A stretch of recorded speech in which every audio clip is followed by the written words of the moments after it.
When you live in the middle of nowhere, you have to get used to certain things. When you live in a town like Prodigy, that only gets more true.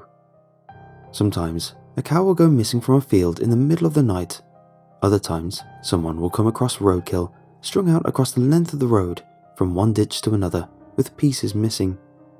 Occasionally, when people leave their trucks on the 2 tracks in the middle of fields during harvest, they would come back to a tipped truck or even ruined tires. The town, officially, chalked it up to some naughty city kids, or even some of the teenagers in town running around and wreaking havoc. Unofficially, we all knew something else was going on, but no one had ever seen it. There's always a story though, especially in Prodigy. I guess it was only a matter of time before someone ran into it. The night we first saw the thing in the fields, it started out like any other. I was only 15 at the time, but Oliver was 16 with a full driver's license and everything. I don't know if you know anything about what teenagers in small towns do for fun, but if you do, then you probably know that the #1 pastime is to get in a car with your friends and cruise until you run out of gas. All we had in Prodigy were fields and long, winding dirt roads, so it made sense to put them to use. Most of the time, we would blast music over the stereo, buy some snacks at the gas station, and joke around all night. Sometimes we would drive out past all the houses, way past the feedlot, and park somewhere on the side of the road before climbing up on top of Oliver's truck and looking at the stars. The only difference, I assume, is that kids in Prodigy are usually a little more aware of where they are and what's around them when they're out in the middle of a field after dark. Prairie kids around here know that, usually, you aren't the only thing out there.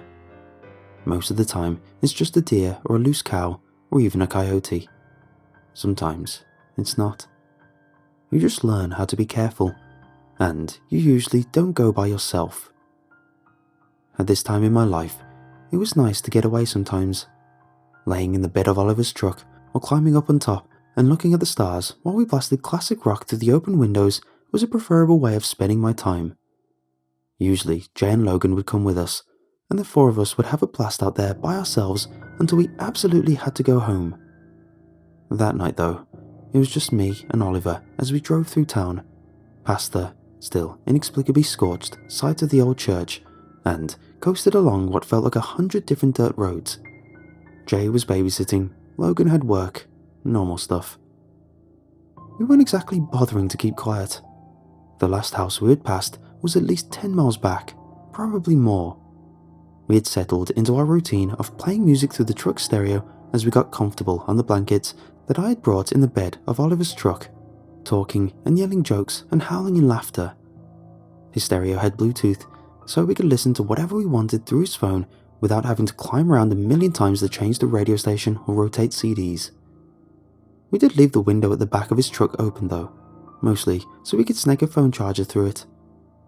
We sat in the bed of his truck for nearly an hour before I started to feel weird about something.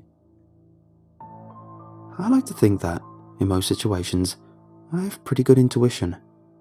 My mom has always described me as a good judge of character, but I'm not sure that's all it is.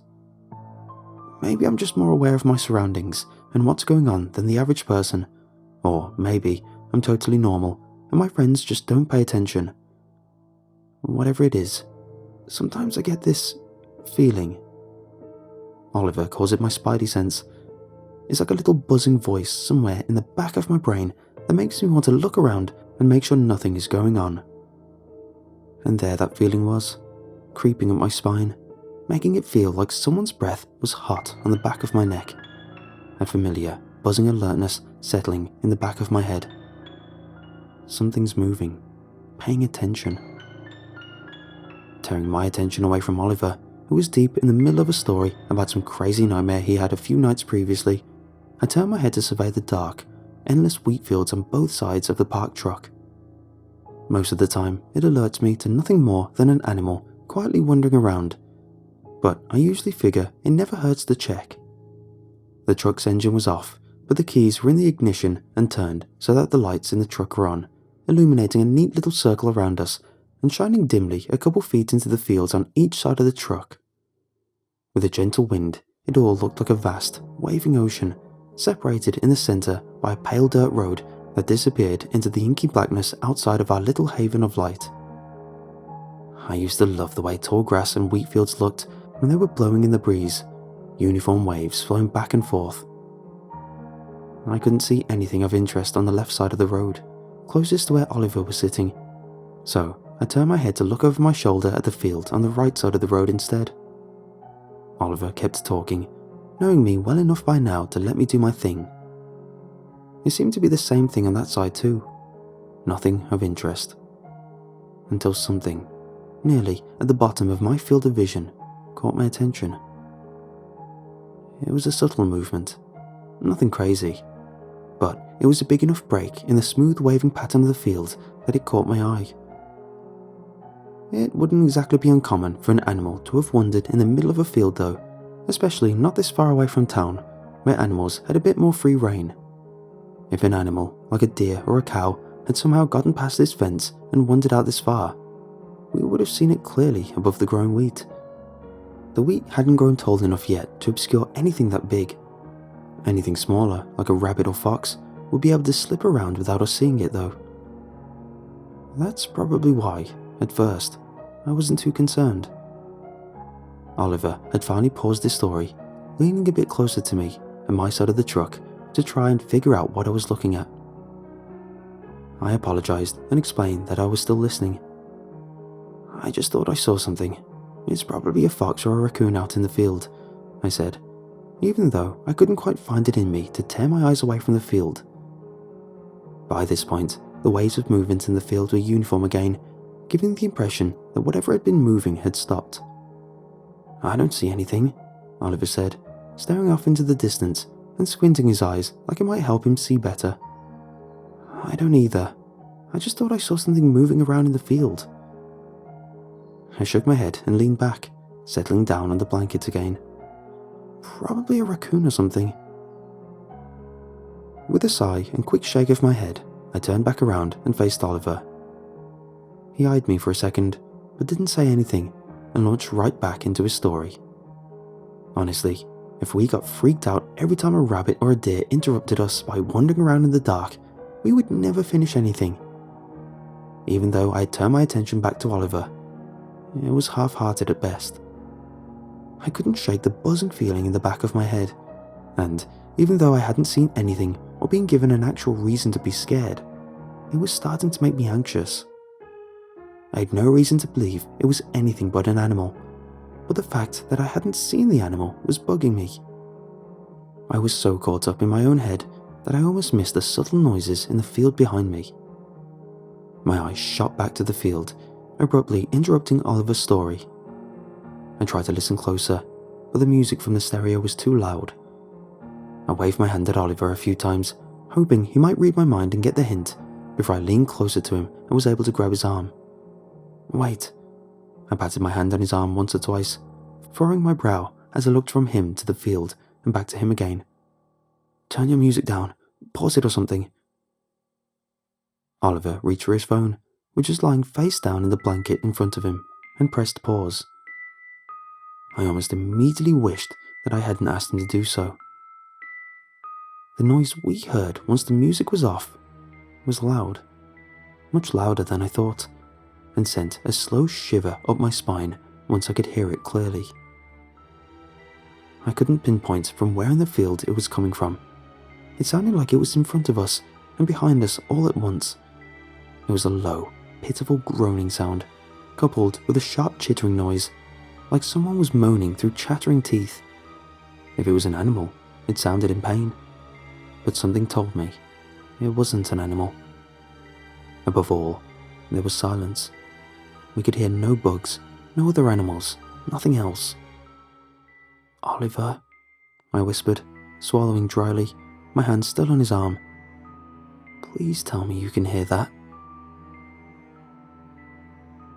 With my sights trained on the field again, I strained my eyes, looking in the same spot I'd seen the movement last time, only to have a sharp movement in the ditch at the edge of the road catch my eye.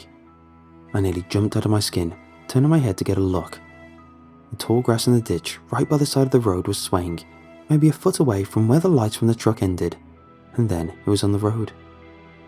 It was too dark that far down the road behind us to truly see what was crawling through the dirt, but if the clumsy, skittering movements of its limbs flashing just out of reach of the circle of light were anything to go by, it wasn't a kind of animal I had ever seen.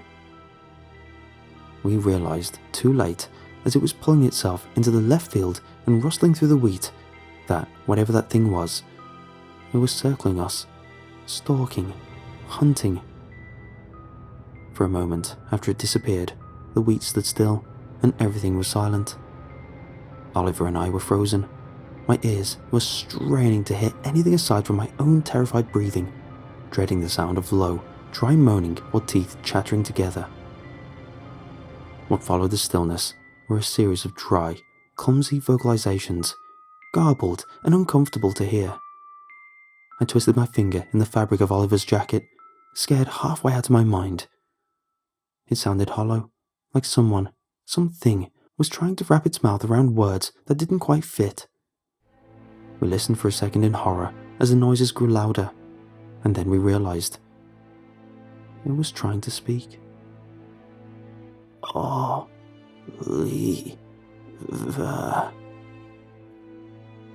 A drawn-out, twisted version of what sounded like Oliver's name called to us from the ditch, coupled with a hollow sound of slowly gnashing teeth.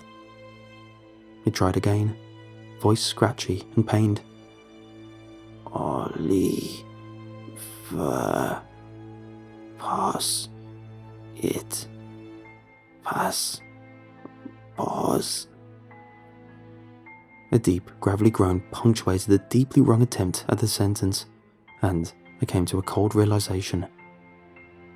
He was listening to us. Not only that, it was mimicking us. Mimicking me. Next to me, Oliver whispered a sharp expletive under a shaky exhale. Climb through the window, I whispered through clenched teeth, my breath catching in my throat as I tried not to panic. Start the truck. I released his arm, my fingers burning from how hard I had been gripping the fabric of his jacket. Oliver said nothing, but I was answered with the same sharp, shockingly loud, chittering noise from earlier. Oliver leaned forward onto his knees, reaching out with shaky fingers to grab the open window at the back of his truck. I thanked whatever God might be listening that Oliver had always been a skinny kid, so he could at least fit through the window. Oliver. Stringing the syllables together, sounding more like a person with every passing second, the thing in the field groaned and chattered away as Oliver slowly pulled his upper body through the window.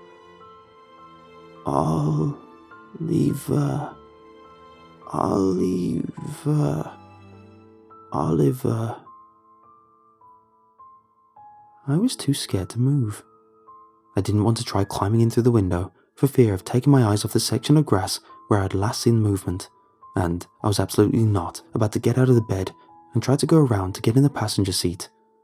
I wasn't moving or taking my eyes off the field until we were off this godforsaken road. Oliver, please tell me you can hear that. I stared into the dark as a pitchy, dry version of my own voice bounced back at me. It had practiced my words until it could string them all together. The sentence was choppy, stilted, and the emphasis was off, but it sounded like me. Whatever it was started to slowly creep through the wheat that was hiding it so well. I could make out the path it took, following the sideways parting of the wheat, standing out from the rest, which was barely moving now that the breeze had died down. It moved slowly. After the way it skittered across the road, I knew it was intentional. The movement was nearly lined up with the side of the truck now. As Oliver pulled his legs through and finally flipped around, getting situated in the front seat as quickly as he could, I watched the subtle movement grow closer to the fence. If it passed the fence, all that would be in the way of it getting to us was a shallow ditch, and I had a feeling that wouldn't do much to stop it. The sound of the engine starting up nearly made me cry. Oliver wasted no time in stomping on the gas as soon as the engine started up and he could throw it in drive. Over the sound of the engine and the tires throwing gravel, I could distinctly hear the sound of quickly gnashing teeth and as we peeled out and quickly picked up pace, the thing shot forward through the ditch. As it did, I saw distinct flashes of dirty, peeling, rotting skin, like it was bubbling up and flaking right off its bones. As it reached the ditch and scrambled for the road, I saw its hand, and that was enough for me. Without thinking, I reached through the window and into the cab and slammed my hand up into the lights, switching them off. I didn't want to see whatever was going to come crawling out of that field. It only half worked. As we sped away, I could see the vague shape of it behind us on the road, racing to catch us. It seemed much bigger than I thought, and if we hadn't been in a truck, we never would have been able to outrun it. Its movements seemed clumsy almost, but it didn't seem to have any trouble running around after us. Eventually, we lost it. Our speed outmatched it, and it fell behind with a series of growling moans. As soon as I couldn't see it anymore, I felt safe enough to climb back into the cab of the truck through the window. I wasn't going to ask Oliver to stop or pull over so I could climb into the seat regularly. Neither of us said anything as we turned the corner and took the fastest way back to town that we could. I stared at the dashboard. The image of the mangled, rotting hand with cut up, bleeding fingers reaching through the grass burned into my mind. There were a few stories floating around town for the next week. Apparently, along the road where we had been parked, something had ripped the entire section of fence out of the ground, snapping the wires and breaking the wood posts. The whole area of wheat and grass was destroyed, trampled into the earth. I don't like thinking about what could have happened if we hadn't been in a truck, or what could have happened to Oliver or anyone else if they had been alone when that thing started mimicking voices.